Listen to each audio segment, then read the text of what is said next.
Hey, welcome everyone. Today is the fifth in a series of our business roundtables where the Water Environment Federation is trying to bring you some insight into how our industry is responding to the coronavirus pandemic and what might be in our futures right after this. My name is Walt Marlowe. I'm the Executive Director of WEF and happy to be able to have the chance to moderate these sessions. So today we're pretty lucky. We have leaders from 4 different utilities across the country and one from a prominent consulting firm. So let me give you a brief introduction to who we have with us today. First is Susan Pekarek. She's the general manager of Johnson County Wastewater, and she's been with Johnson County for 19 years. Johnson County Wastewater serves a population of about 500,000 people in 16 Kansas cities in the southwestern portion of the Kansas City area. So welcome, Susan. Thank you. Our next panelist is Tom Sigmund. He's the Executive Director of New Water, and that's the brand of Green Bay Metropolitan Sewerage District, where he's been since 2007. New Water is a regional clean water utility. It serves 235,000 people in 15 municipalities and providing wholesale water conveyance and treatment services. Welcome, Tom. Next is Jill Jones. She's district manager of the Central Davis Sewer District in Utah. She's worked at the district for over 20 years, the past 3 years as general manager. And Central Davis Sewer District and its employees have been the recipient of many national and local awards over the years. They treat an average of 7 million gallons a day for a population of approximately 65,000 residents, and they maintain the collection systems for 3 cities. Welcome, Jill. Our fourth panelist from a sewer authority is Mike Kyle. He's the executive director of the Lancaster Area Sewer Authority in Lancaster County, Pennsylvania, and he's been there for a little over 20 years now, with over 40 years in the water industry. And the Lancaster Area Sewer Authority serves about 38,500 customers in 8 municipalities, and about 600 of those are metered commercial industrial customers. So welcome, Mike. And our final panelist today is Anthony Bouchard. He's the president and COO of CDM Smith, and he directs the operations and strategy execution of the $1.3 billion global engineering and construction firm. Founded in 1947, CDM Smith has been an industry pioneer in the water, environment, transportation, and industrial markets. Tony has more than 30 years of experience in the consulting industry. So thank you all today. I feel really lucky to have your expertise, and thanks for your willingness to share it with our viewing audience. So I'm just gonna jump right in with some questions, and I'll throw the first one at you, Jill, because you're kind of in my upper left of my screen. So being an American, I'll start up there reading across. But how's your organization been affected by coronavirus so far? So we have had, interestingly enough, we've split our staff. So we're on a 3-day on, 3-day off work schedule right now.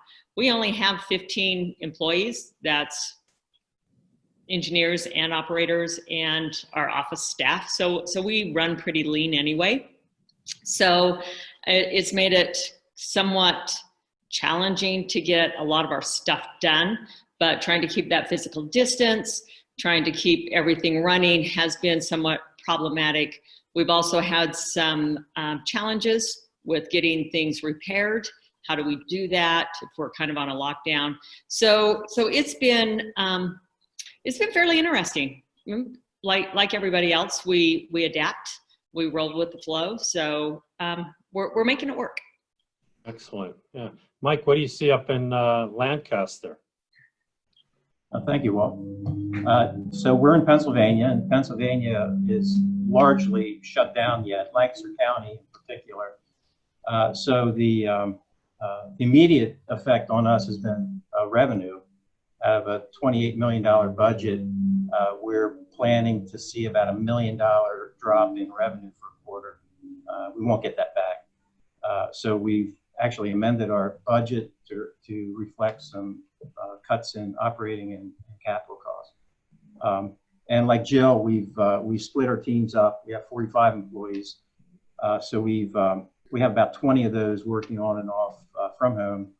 But of course, the mechanics, the collection operators, the guys and girls that handle biosolids can't work from home. So we've tried to split them up in teams. So we're getting by. Our area is still shut down, hoping to come back shortly. Yeah, certainly the shutdowns create a lot of different pressures for all of us. Tom, what are you seeing in your area?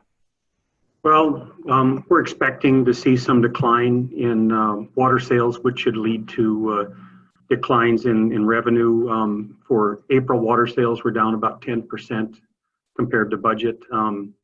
We've got right now about 60% of our workforce working remotely. The web-based video meetings have been a big help in keeping our staff connected and moving forward.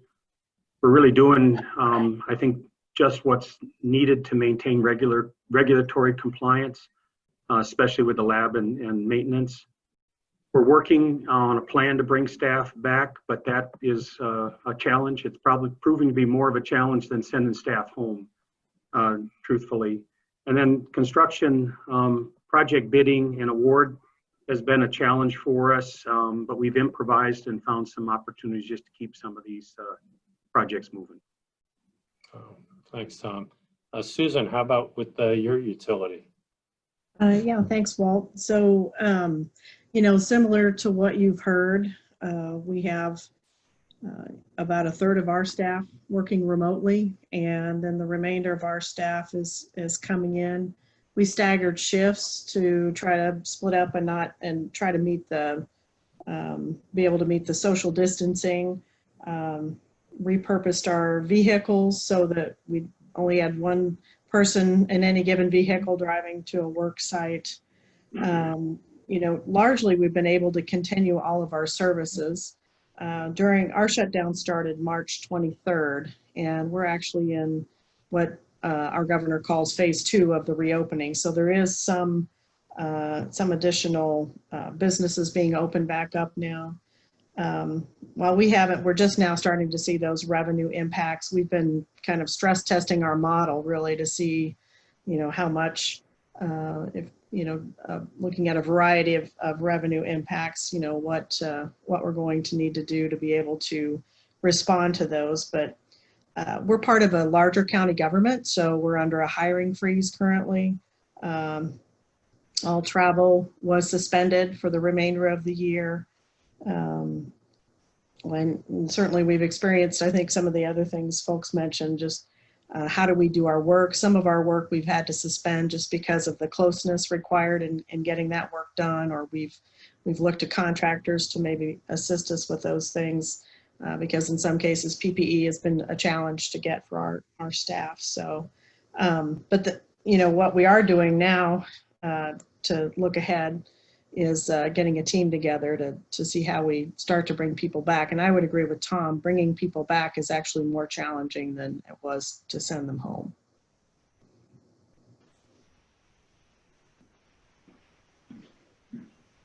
Tony, you bring a different perspective from the consulting side. How have you all been affected at CDM Smith? Thank you, Walt. I appreciate being here. Many of the things that my other panelists have indicated have affected us. But we're actually seeing, we have been for a little bit, changes in our markets. The most obvious thing is the coronavirus that's taking place around the world. But we also see at the same time, oil prices have dropped dramatically. That affects some of our markets in different parts of the world, particularly in South America and Australia. Fortunately, while some of these impacts are negative for us, there are opportunities. We're absolutely pleased to be able to participate in some of the work of building those temporary medical facilities. We're just finishing up one in Montana. But the same things that have affected everybody on this call, including working from home. We went to work from home on March 19th, all 5,000 employees across the globe. Fortunately, we spent quite a bit of money over the last 3 years bringing our technology up to date. So Everybody in our organization had a laptop on day one. Our IT people were fantastic, helping them with improving their, if needed, their service providers, getting them extra monitors so they could really do their job well every day. Our immediate focus, and continues to remain our focus, is keeping our staff, their families, and our communities safe so that we can continue to serve our clients by successfully completing their projects that provide strong and resilient infrastructure and sustainable and healthy environments. Fortunately for us, like most in the water industry, the bulk of our work has been deemed essential, particularly in our public sector infrastructure work, water and transportation, both on the design and consulting side and on the construction side. Maybe a few stoppages early in the pandemic in middle of March, and many of those have come back. We've seen some absenteeism on some of our much larger construction jobs, primarily in April, but that's come back a little bit. And we're getting to the staffing needs we need to deliver those jobs. And much like two others had indicated, we're now in the move to come back to return to the office. We have 130 offices around the world. And of course, as you all know, the pandemic is in different stages in different places. So we work very hard to understand the local ramifications and bring them back to work in a safe and planned manner. Yeah, thanks, Tony. Tom, I wanted to kind of circle back to a comment that you had made a bit about projects. And I was curious for all of you, how has the pandemic affected your ability to move forward with some of your key projects, whether they're capital improvement or IT or management initiatives, anything like that? Tom, how about your organization? Well, for our ongoing construction projects, really hasn't been too much impact. As far as the contractors working, they've been able to keep their staff healthy. And again, from an deemed essential work, they're continuing on the projects. We did have a small project where one of the contractor's staff was exposed to someone with COVID-19 on another project. And once found that out, basically that employee went to quarantine and we shut the entire project down for almost 3 weeks to kind of let the process go through. That's really been the only real scare that we've had, at least that we're aware of. The challenge has been really for us for the ongoing engineering studies and design projects. They've been greatly slowed due to the lack of face-to-face interaction. Our approach to projects with our team and with consultants is very, very much interactive, workshop type. And so we had to take some time to try to figure out how we could do workshops in an effective manner. It's one thing to have an all-day workshop when you're face-to-face. It's almost impossible to do an all-day workshop on Zoom. And as one, we had, so we're breaking it up into chunks to have that be manageable. As one of our consultants mentioned in a workshop last week, is that some of the best conversations that we have are when we take breaks or go for lunch. You know, there's a lot of detailed interaction, and that's just not, it's more and more difficult to do. And it's not just the staff to consultants, but it's also staff to staff as we do our internal reviews of design projects or internal reviews of study memos. So that's been a challenge. We're getting better. As I mentioned, Zoom has helped us a lot compared to telephone calls. Last thing for me is that construction projects that are requiring significant interaction of operations staff to support those construction activities has been a big problem just due to the reduced workforce that we have available on site. And so we've tried to manage in terms of timing of those projects, or just make sure that we have enough staff, at least for outages, shutdowns, switchovers. And so that's been a challenge for us.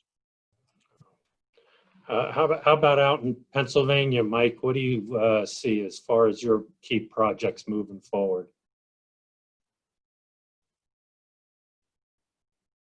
Oh, Mike, you're still on mute.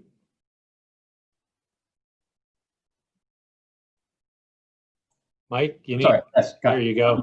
you Gotcha.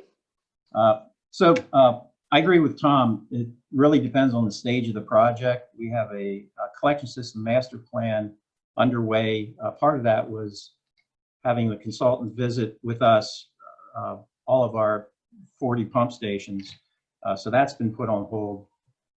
On the back end of projects, we found a challenge. We were just finishing up a $30 million biosolids project, and we're very close to litigation. So we were able to mediate with the one contractor through Zoom, which was interesting. We had a 9-hour mediation session on Zoom. But projects that are underway are generally going forward. We have challenges with inspection. We have to keep, obviously, social distance. But those are the challenges. Projects in the early stages, and then closing out projects. Jill, how's your experience? Is that similar or different, or what other challenges do you see? Fairly similar to what everybody else is saying. One of our projects that we were partnering with, one of the cities got canceled because of their decrease in the amount of fuel taxes that they were seeing. And so their budget has decreased. So that collection system project has been postponed, if not canceled outright. We've had some other issues with people having to come on site to fix some of our biosolids equipment. You know, we were on lockdown, they were on lockdown, their travel ban. So we've had some challenges that way. We are starting to open up in the state of Utah right now. So we're, like everybody else, you try to figure out how that's going to work. Some of our larger projects have had some supply issues that we couldn't get the supplies to us, even though the people have been healthy and willing to work, and with no traffic on the road, it's a great time to do collection system repairs because you don't have to shut the roads down quite as much. So like everybody else, there's challenges going on, but we're working through them. Tony, you have a different perspective, serving some of your clients. How are their projects continuing to move forward?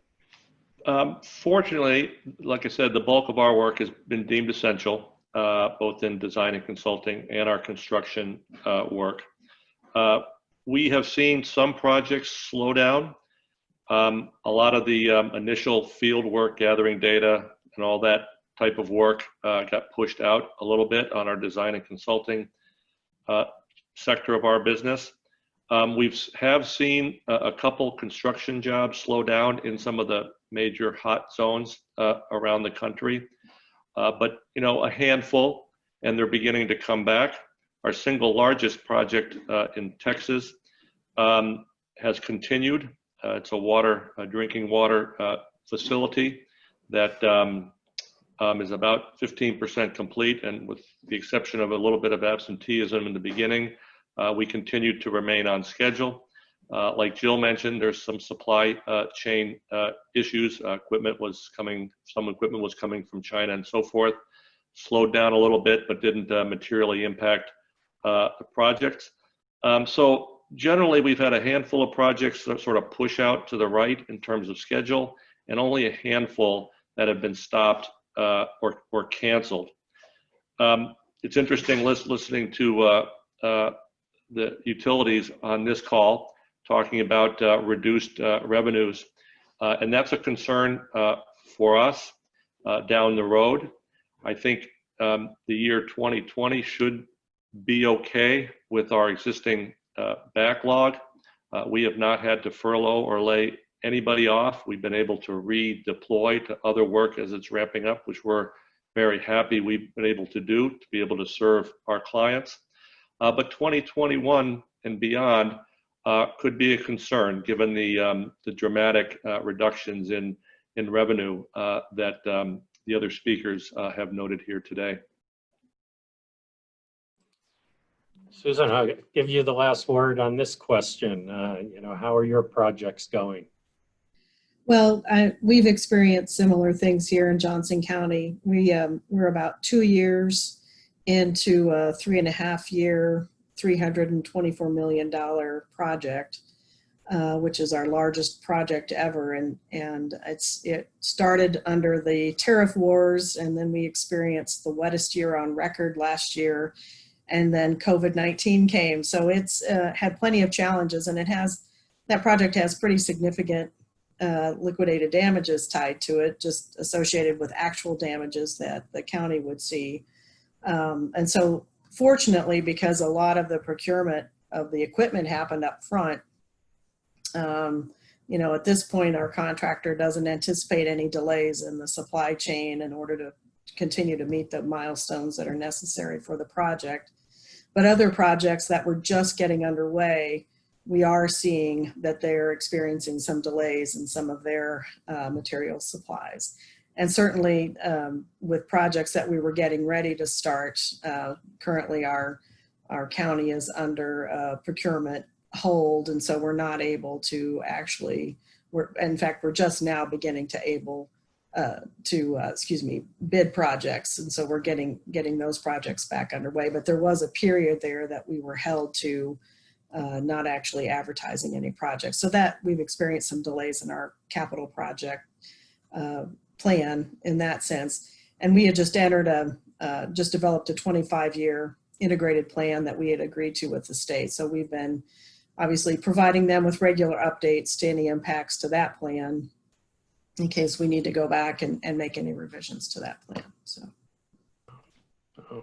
good to hear not too many impacts, severe yet. But Tony, you really hinted at, what's going to happen in 21. So any insight into, either what you already touched on or other areas of what you see for the next 6 to 12 months and how your organization may be taking actions to deal with any of those potential trends?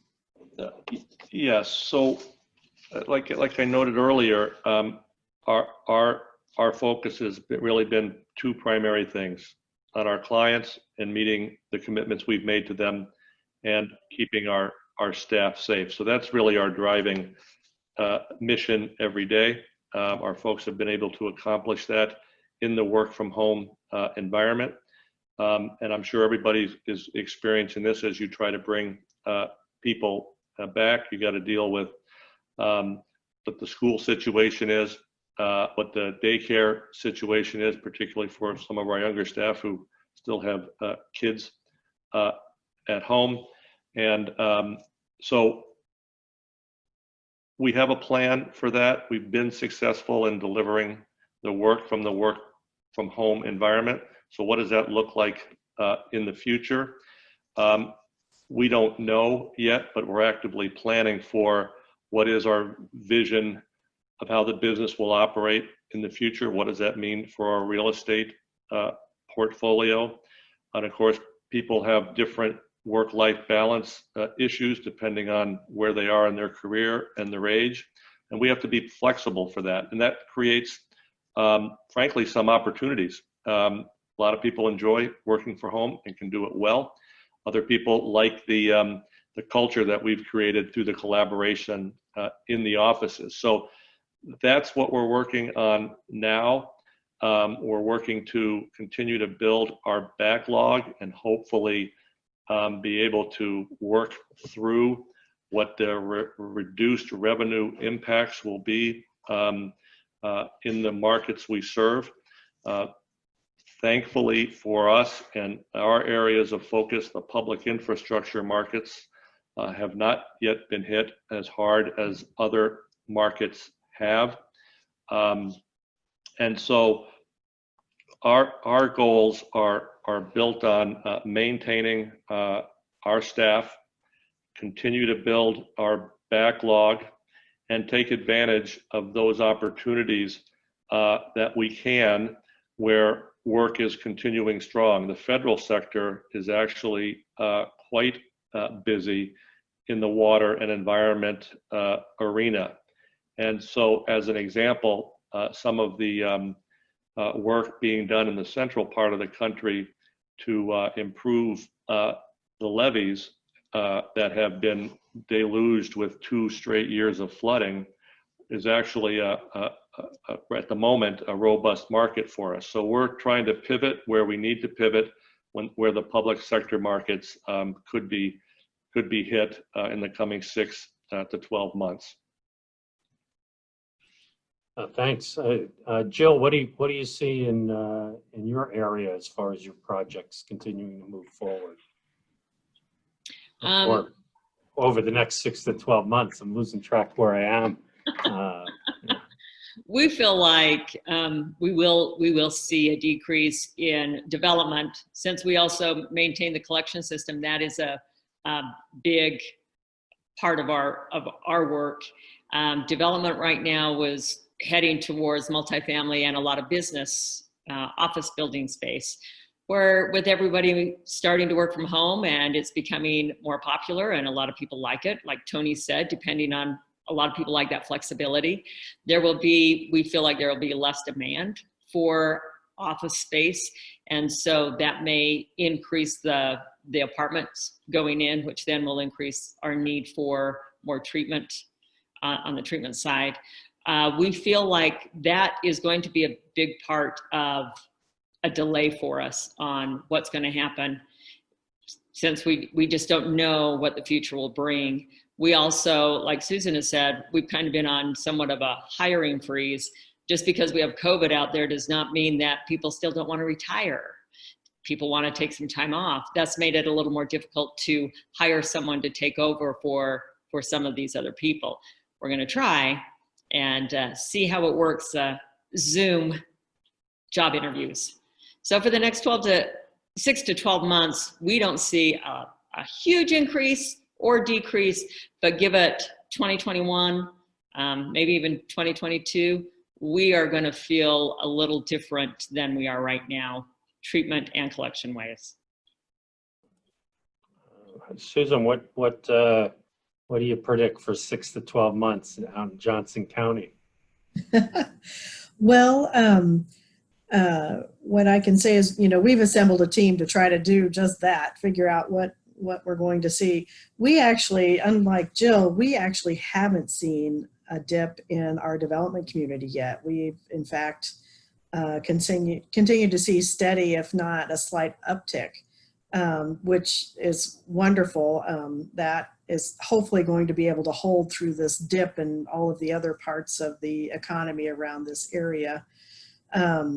But similar to what Jill said, we are trying to figure out what is our work approach look like. I think, one of we have a fairly well-invested culture in what we call our pillars of performance, and it encompasses our leadership philosophy, our mission, our vision, our values, and a lot of what goes into that is this thing we call teamness. And it's, while you can certainly, video conferencing has helped us maintain a lot of that employee engagement and teamness. That really is going to be one of our bigger challenges, at being able to continue to maintain that engagement and maintain that team feeling.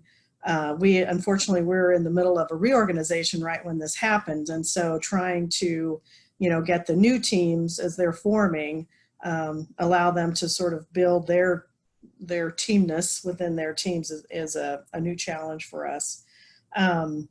The same thing, all of our, in terms of handling public, all of our capital dollars require a public hearing. So that's created some challenges, and we're working through those, utilizing technology to the extent that we possibly can. And I like the idea of virtual interviews. So as we can hopefully open up to begin to fill those critical positions, maybe I'll contact you, Jill, and find out how you all are doing it. So, but those are the things that we're seeing certainly in the next 6 to 12 months. Hey, Mike, what do you see up in Lancaster, PA for 6 to 12 months? Yeah, I was able to find my mute button this time. So along with all the workforce issues we've talked about, the transition back to some semblance of normalcy, the biggest challenge we have is balancing the budget in light of all the uncertainty. One of the, I would say, pillars of our mitigating rate increases and maintaining our reserves and balanced budget is growth. So we've had a purposeful growth strategy. Over the last 20 years, we've doubled our customers. We've gone from 200 miles to 600 miles of pipeline. So that's been part of our strategic plan. And the uncertainty now surrounding revenue from potential acquired systems will put a new light on that. However, I think there'll be more opportunities because, especially in Pennsylvania, the small utilities are really being hit hard. So there was stress already there. So I think there's going to be increased opportunities, however, potentially more risk.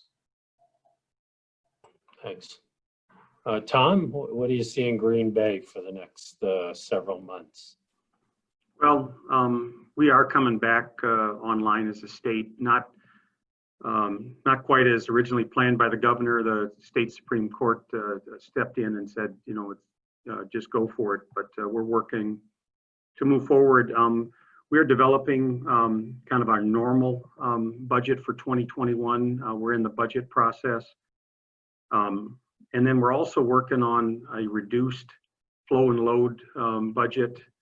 We're a wholesale provider of wastewater conveyance and treatment. So we are keeping an eye with our customers on some of the possibilities of low income ratepayers not being able to pay the bills to our customers who might be impacted back to us. We're also going to look at hopefully a bracketing budget where we look at a reduction in flows and loads, as well as keeping our rates the same as they were in 2020. So we're hoping that is the bracket on the lower end. Our commission doesn't approve the budget until early December. So somewhere around the beginning of November, we need to put our final touches on the budget. So it does give us a little bit of time to know what 2021 might look like.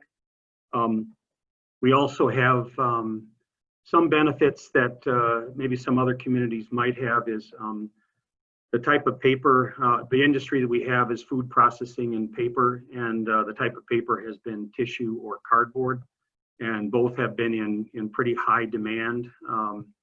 And so we also have an existing customer, but they're building a $550 million facility to manufacture cardboard and then turn that into boxes.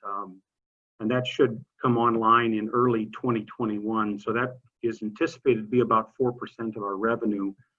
Their business does not appear to be impacted by this. So that should help us some additional revenue. So again, I think we're going to be budgeting somewhere in between the low and the high. Don't quite know where that's going to be. I mentioned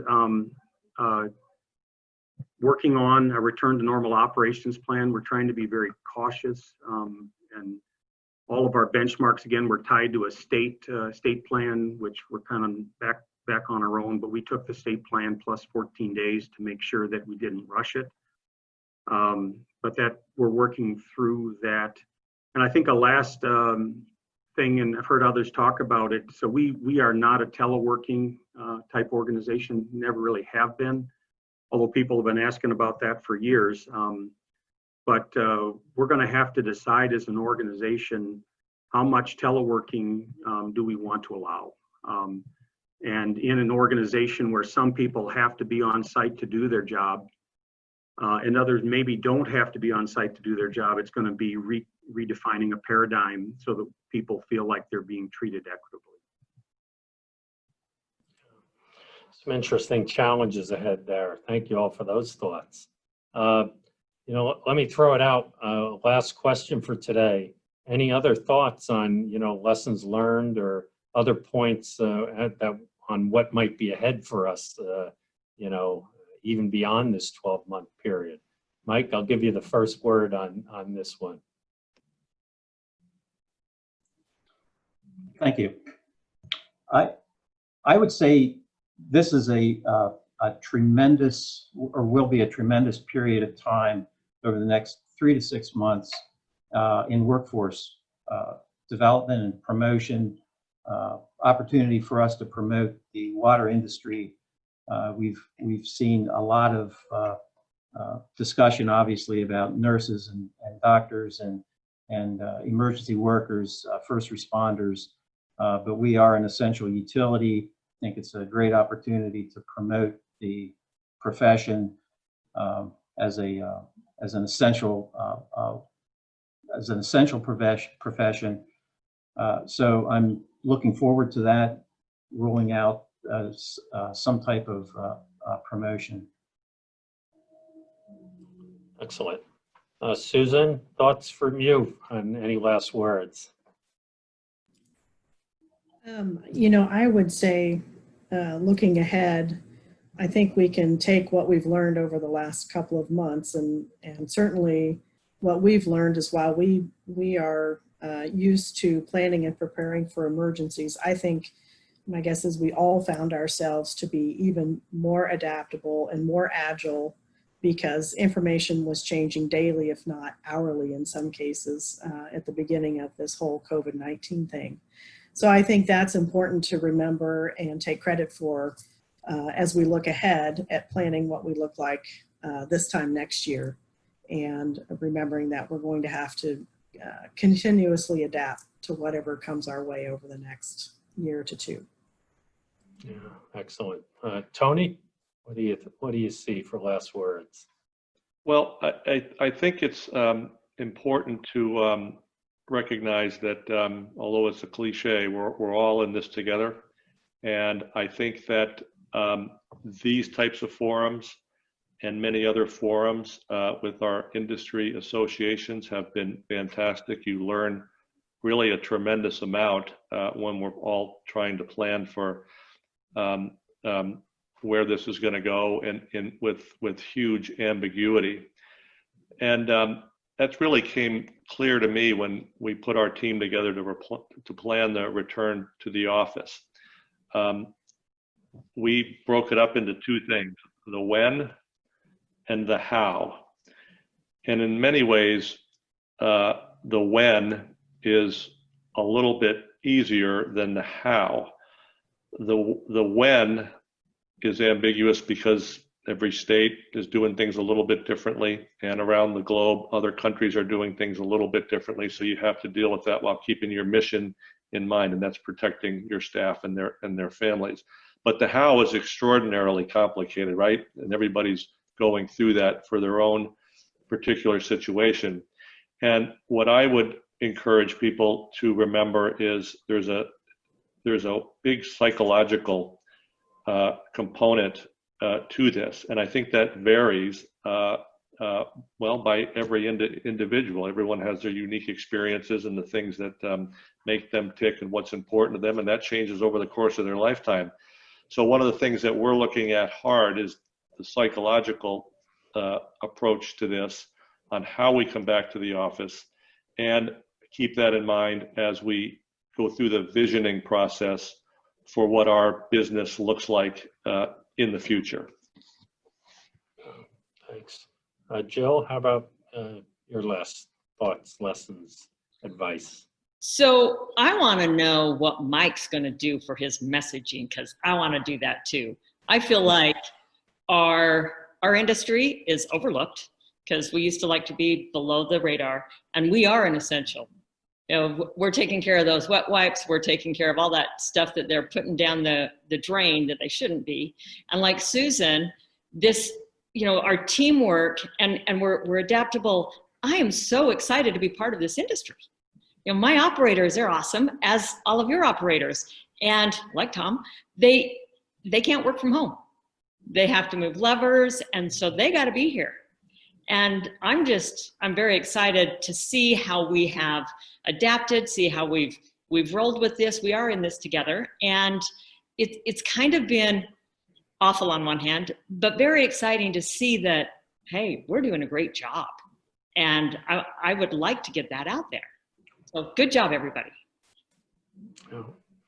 Tom, last thoughts from you. I think professional development is going to be a challenge for us for at least a little while until we figure out how to do it differently. So we've got engineers, we've got operators, we've got maintenance staff that all need to maintain certification. So we're trying to figure out how to get that required professional development happen in a remote situation. And I guess the last thing that I think about with this is also the fear factor. I will tell you that when I see on TV hundreds, if not thousands, of people together in a swimming pool or at a party, I have no interest in being part of that. So I think how we are going to overcome, and I think Tony talked a little bit about the psychological, how we're going to overcome that fear. And for me, the thought of getting on an airplane right now with a couple hundred people and being on for several hours to go to some professional development is going to be a challenge until we have a vaccine that's widely distributed. Yeah, definitely a big challenge from that perspective. Boy, it's so funny in my role at WEF, even bringing back our own staff, we see such a challenge. We've been out on telework since March 13th, so the coming back is much, much tougher. And Jill, I really appreciate your comments on getting the word out to the public and our leaders on how essential our industry is. We've been part of the Water's Worth It campaign. Right now on our website, I encourage everybody to go and buy one of our Water's Worth It, Water Workers Are Essential t-shirts, because I really think they reflect the sentiment of the day. And of course, all the profits from that are going to go to operators, including some of it to Operators Without Borders. So I do encourage our viewers, to take the advice from our experts today, see how they can apply it back in their organization. Continue to come to sites like WEF and others to get the latest on what's going on in our industry in response to coronavirus. I know WEF, we keep our site updated almost every day. So hopefully it's a resource for you out there in the profession. So again, just thanks to all our panelists today for the expertise that they've lent and their willingness to give the time back to this profession, because it certainly is a great industry and we do make a difference every day. So again, thanks for your time today.